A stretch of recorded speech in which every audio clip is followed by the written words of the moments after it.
Langka tayo nabili dyan sa palengke. Medyo sariwa, siguro mga isang araw pa lang ito na ipo sa puno. Gulayin natin to, lagyan natin ng gata. Tapos, ang pinakasahog natin, pusit uli na daing. Mayroon tayong nakatabi dyan. Tapos, partneran natin ng prito na galunggong. Ito naman siya. Ayan.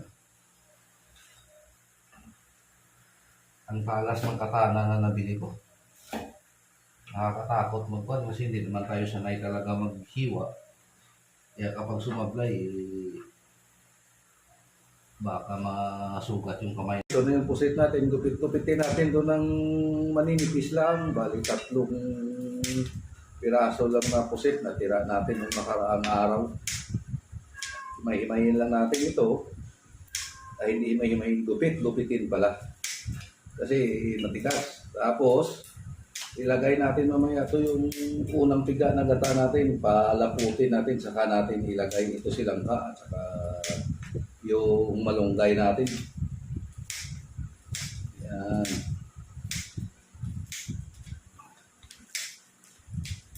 Yan. Okay na to, malasa na ito. Ayun na nga, ito, isama ko na ito yung sibuyas, bawang, sili na haba para may pitik ng kaunti ang anghang. Kasi kung damihan natin mga bata kasi hindi naman kumakain. Ilagay ko na rin yung pangalawang piga. Yan.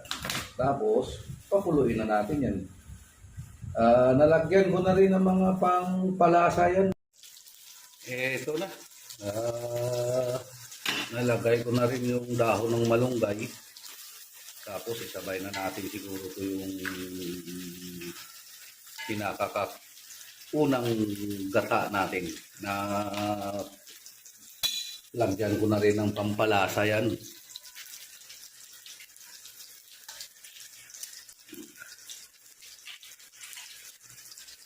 Ayan o, nilagay na natin yung sarap. Yan, pagpulo niyan, okay na, ready to serve na yan. Yan, tapos ito naman yung prito natin ng galunggong, pinaka-partner niya. Nakapaggastos lang tayo dito ng mga 270. Dalawang bahay na ulit makakain ito. Okay na. Ito na pinaka-prettiest product natin, no? Sarap. Yung malunggay, tikman natin at kalangka na.